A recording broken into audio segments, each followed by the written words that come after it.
Yamahefo nyina jo eba UTV enonsia bremu kasebo ayede ebremu yatra sese de kasebo ede eba sede sebufo asemu na fe ebraso se yede eba ebesumu ewo UTV so okọ DSTV so a channel 360 obehu yo sanso na Facebook UTV Ghana yo ho na fe YouTube eho nyina obenye bi ahwe se yede ebremu na enwumre yatra se ne de asedema this way chocolate drink yonya yesu hye eboa pai sanse Ghana kuku no ewom enti onom no na esan eyi ntinu mu ema watu agina wonan so na nsuo so de special mineral water no musu eye papa nsuo a ebeboa na honam dua no atumi agina na so yie ana fe bank nso de no akọ best point ho ena sika 722 no sabre kuta mobile phone star 277 hash every bia utumi yi bi free musan de bi tuma ema ho kwan ma utumi di sa adwuma no yatna sensema de eba no de edi makote no ebi enie adesedi akọ ede ama aban no ne wono mo hyemra sese yede nkuntabu bi ba yemfanye adwuma fise eno eboa oman nkyekireye sanso na bibima nyina ahia mu se ntem so anase de broadcast emergency fa kwan ebe fa so na yede aye ayarehwe no omo edi hu ehyefa no ewo eye enkranman mu adesio mu ododo wa enkramante mu akasa ede atodwa so omo kwan atete apansama ko bedi eden enti aban meyema wo sanso na akopiem ewo Kumase empatemu akontase ekasanteman na kontase hene ekese na hemfo ne baako dwumadie enkoyie sabre watu no so akonya ensam no ebika ho na donhwe baako ntemu yaje pini yedi ba besomo afie studio se no worship house abeka judge nankra bidin ade ahia aje wa kwade emene enim ado yeransim no mu na putupuru enkra afi asoye ahwe awona no ensam so ministry of foreign affairs ade aba se yemfanto eye Ghana mama enim efa akwantu a se obi aye na adwen se otukwan ede akọ Nigeria mema sabre de futu efiri aban ho eba no chese nipa no onwene ho yi pa na se ebeye mpo a sa akwantu no monko esanse osisa odan wani ede kire Nigeria na okọ omahinkro Abuja mu a sabre de hotels a eben bebia amanfo tia na se residential areas no enioma enkoso yi e ho papa enti omutu oman manfo se wutukwan akọ Nigeria ebe ya menko na musa de kunu hia pa nso de a bebia eye atenaya nipa eben hotels eben ho no enya de ewose nipa bia etumi ekọ esanse Nigeria man no kra e de ato ne man anim se eye nkru akasi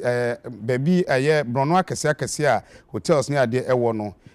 nipa de bon yefo bi atu amanfo so sa ukoda sa abie no so a de beto no enya de ebekoyi sabre de afutuo abase nipa enhwese akwantu a yetu akọ Nigeria no amanfo ehwene sanse wanhwene a woda ho a na dwo betumi aba bechi akọ betumi aba bewi a nema wanhwene kura no wafamu e de ahwe won kwanti Ghana empanifo e kire se utu kwan akọ Nigeria nkanka ne Abuja de a ebeya enkasan wachi na asoye ne kire se de ekoso nyina no mani de achi e wo Nigeria enti ebre ne ebra no omne omanma no ebedi nkomo no akire se se na akodu akwantu no tu ebeye anase menkokora sanse de ekoso wo Nigeria enipa bi sori asori ne nyoma bi omuye wo Nigeria no enya ade etwa yi kura enti sabre de foreign affairs ministry ne chese se wutu kwan akọ Nigeria ebe ya asan na hu behia pa nso de a bebia obeda no wahwe ni sanse de ekoso wo Nigeria Abuja eyom kropon mu no enya ade etwa yi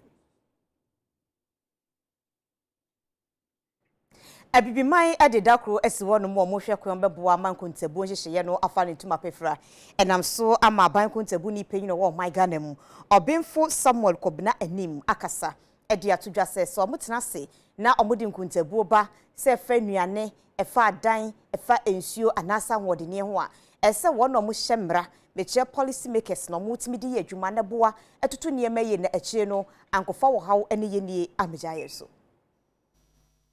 Government statistician abankontabu for penny obemfo Samuel Kobna anim ede adesede eto policy makers anase womo a womo ehyemra ewo oman Ghana nyina anim se aya womo enhwe so womo bema enkontabu agodo a wonom asie ede ato wonom ede ehwen da amaba no ebeda womo akomapono so eno ne statistics and data no wosese womo ehwe no womo di so a womo betimi ede aprempuntuo sempa ewo oman Ghana mu na wode nsem we nyina no atu edwa na Ghana Statistical Service womo de womo ho ehwe ɛhyɛ African Statistics Day no emu a wɔn ɛhyɛ ho fa ɛwɔ nkran na wɔn de na wɔtwe mu a ɛnesi hɔ no mu a wɔn de edi saa dwumadie ne nyinaa ɛne ɛtwetwe aban mu nnwumayɛfoɔ ahodoɔ ɛne wɔn ba bɛhyɛ ne mu na afɛ apamfo ahodoɔ a wɔn ɛyɛ adwuma ɛwɔ nkontabu adwumakuo ahodoɔ mu ɛne wɔn nyinaa ɛba bɛdi da no a ɛma no ɛyɛ krabɛhwɛ hɔ ɛne wɔde nsɛm wɔ nyinaa no to dwa wɔkyɛ sɛ yɛfa sokora mpo a ɛyɛ kuayɛ aso ɛyɛ na afɛ nso ɛyɛ nnuane ahodoɔ atwa fata sɛ yɛbɔ ho ban na etimi sipi na ɛboa yɛn daama brɛ mu no yɛbɛtumi abɔ so ɛwɔ akwan ahodoɔ ɛso. It's efforts that we've made with the Ministry of Food and Agriculture. We've picked their data on prices, we've picked their data on yields, and one of the things we're going to demonstrate is where different staples in Ghana are produced, how prices of these grains vary across different geographical areas and vary across time. And a dashboard, a preliminary dashboard has been developed in that regard, and it's one of the things that we're going to showcase to you. This clearly points to the innovations that over the year we've been trying to put in place to ensure that policymakers continue to realize the value of the work that we do in terms of the statistics that we are churning out to ensure a much closer working relationship between statistics and data. Having said this, what we require of you as management of the service is for you to be ambassadors. As I indicated, it's a week-long celebration. On Friday, we're going to do the headline, we're going to mark the celebration, but we want people like you, as the celebration goes on, you educate them on what is evolving in Ghana Statistical Service, especially the complementary role between censuses, administrative data, and big data, which would only allow us to produce more data to enhance a much closer working relationship with policymakers. Ebibima nyina ɛwɔ nhyehyɛ ayarehwɛ ho ensɛm ɔmoyɛ nhyiamu ebibiman ɛna afɛ ebibimu atɔe ne nyina ne sɛ putupuru yare no ne hwɛ no kwayɛ fa so hwɛ no ɛyɛ ana ɛda sonko na saa nhyiamudie ɛbae de ɛta so ensieni na mo de nansa ɛna ɛyɛ ɛwɔ Ghana memu no mahwɛ afa kwan a so obi yare putupuru a ɛbɛhwɛ na asa ne yare a ɛbɛtumi akɔntem. African Conference on Emergency Medicine no de etoso nsia no enam yensa ene womo etudi asi wono mom didi dwumade ni nyina ewo enkran hanom. African Federation for Emergency Medicine womo ene Emergency Medicine Society of Ghana ene womo ama dwumade no eba so na wono botaye ne se womo beboa se ne be apomde adwumayefo a wokɔ bibira ma ahodo nyina so a womo ye adwuma ewo apomde ayi asabea no mu no eba no putuprum ayahwɛ ma eno no ye emergency medical professionals womo dwumade ensɛm a womo betimi abɔ mo so ebi te se womo ye adwuma wo ambulance famu na afei so nia ekeka ho ni nyina emu na wo mo atimi ahye wo mo kutupa anaso mo ahye wo den wo mo dwumadie ensem emu oman Ghana ha no mo eba no ambulances awodo a edan oman no a eno no 300 ambulances afei wo mo identity mapanso akọ de ama emergency medical technicians bese oha a ni nyina no wo mo de eboa se ne be ya pomodin hwepanso no quality health delivery no yebetimi enya wo emergencies awodo emu na ebra wo bi adwumadie no ano no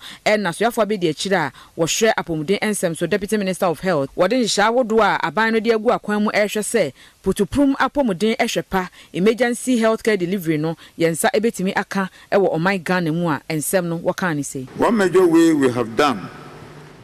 this is by our one constituency one ambulance initiative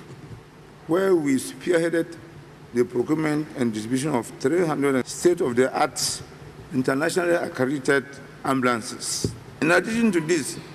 government has also expanded the coverage of the National Health Insurance Scheme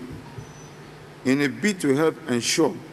finances do not provide a barrier to accessing health care. President the Emergency Medicine Society of Ghana, Dr. Daniel Osekwame, Edia Sedia etu ebibria man hodo so mpanifo eda anu nyina enim se even the ambulance yenya bebre de hwahwa ho no se ye hwepa ye hwe anima ye behia bebre aka ho se ne be yetimi ebetumi aboa se wo frɛ ya na nka ye duru ho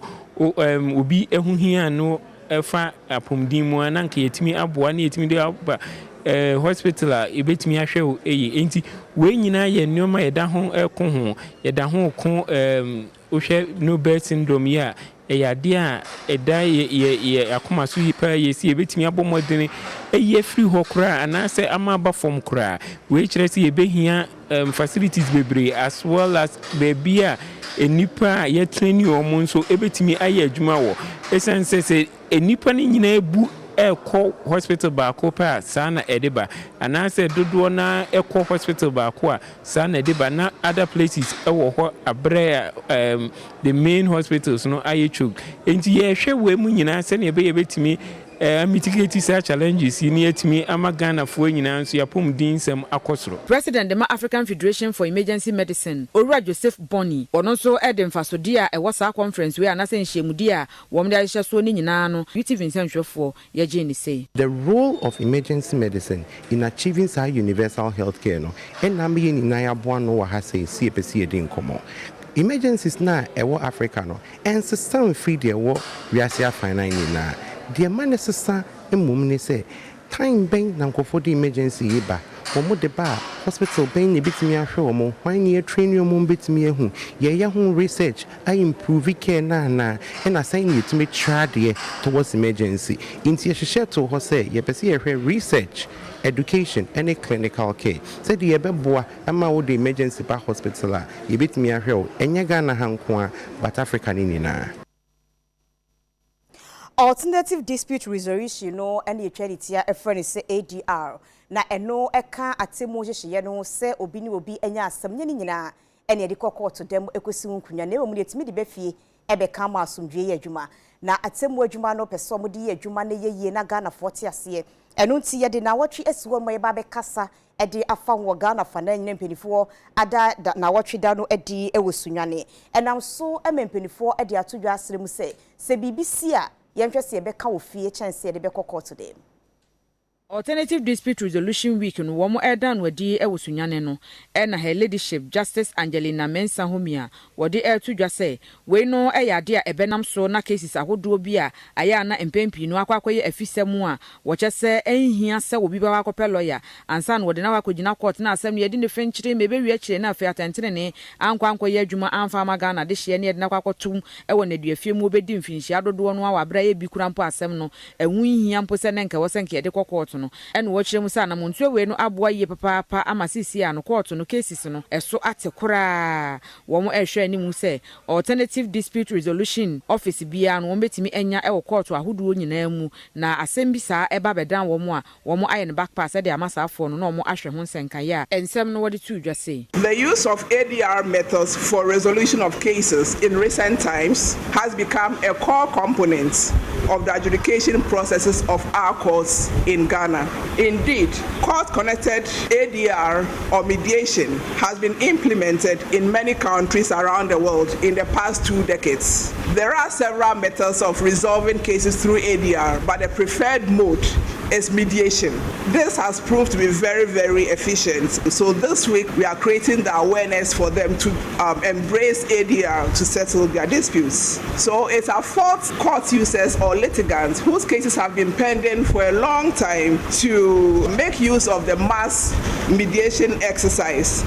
to have their cases settled. To the surprise of many court users who take advantage of this process, they would realize that in a sitting or two, their matters which had been pending for maybe 5-10 years would be settled. All that is needed is their willingness to have the matter settled. The theme for the ADR week, which is improving access to justice in a post-pandemic through the use of ADR, is very instructive and must attract the interest of all stakeholders involved. Penny Kwanjwefo a oda Alternative Dispute Resolution no ano Judicial Service Owura Alex Nate wɔkyerɛ sɛ ɛho behia sɛ Ghana de hye mobrowafo ɛne oni biefo no benam so na ne wɔn de apre atentene ne ɛde ama wɔn ho a wɔde ɛho nsɛm no so atu edwase ka ye bod no court manso twe ho bebre no ADR aba sɛ ɛbɛte so enti nsɛm anka bedi emfie mienu emfie miensa ɛwɔ court no ADR aba ebo hɔ no kra mo trans ya na asem na twa e bo ho no abosome na etwa enti ye ba se ye ba be kamfo ADR akire abono man ene ahafo man obi a wasebo court a acha unhunu so no ada obekọ court bia no kan kire judge ne se osre no a onfa nko ADR ma so de ko ne ye a obehwe na ode akwa ma okọ nso a egina wo so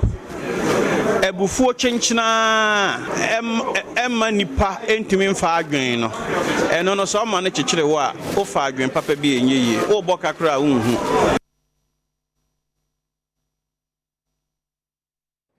Enimere no sia brem kase bo na egusu de brem e wo UTV so sabre yedi kan adane ye ho de asrama ye boafo ye ba ye beto kase bo no eso